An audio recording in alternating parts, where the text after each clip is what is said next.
Cubase has been my world ever since the early 2000s, and you know, my first ever computer was a Pentium 3 something or other, and I bought a Inspire 1394 FireWire device for that, and which had 4 inputs, really awesome.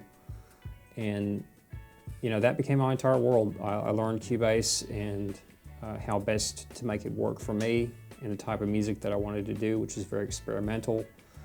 I found that I could take massive blocks of audio and swap them around and chop them up and do a whole lot of sort of newbie type things with audio that I was never able to do with this guy.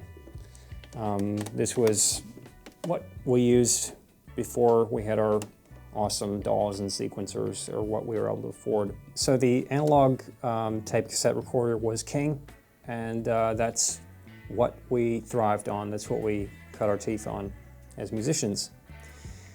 And after that, or probably even during that time, I think around the 2000s, we had digital recorders, which is not this guy, this is analog, but we had the digital Boss ME type stuff, I think it was. Don't quote me on that, but what I found was, over the years, learning and growing with Cubase, there were great improvements, but there was also the tendency to try and get everything sounding perfect.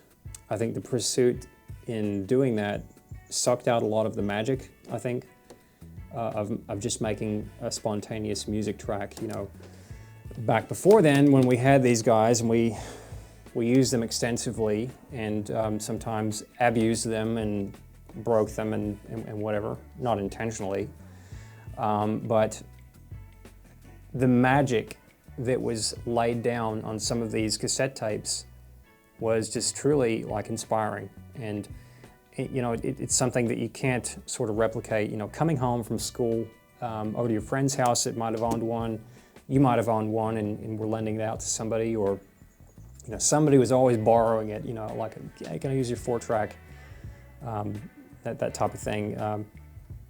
In the moment, you know, you're trying to be as best as you possibly can, and that sort of inspiration to be a guitar genius, guitar god, or you know, a keyboard wizard, or you know, like the greatest drummer of all time, that was so apparent in some of these recordings. If you have them and you listen back to them, if you have the privilege of still having those cassette tapes.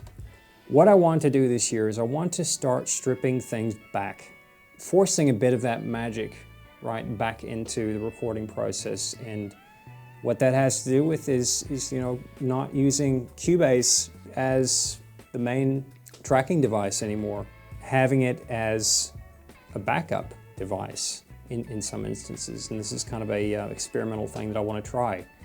You know, I want to have a lot more recordings on this guy, or using my 2-track over there in the corner.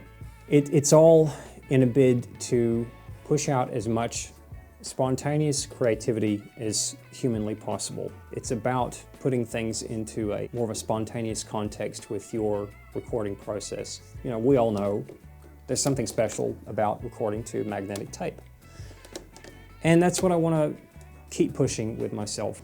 So, this guy is going to get a lot more use, and you're going to see a few more videos popping up with our Yamaha MT400.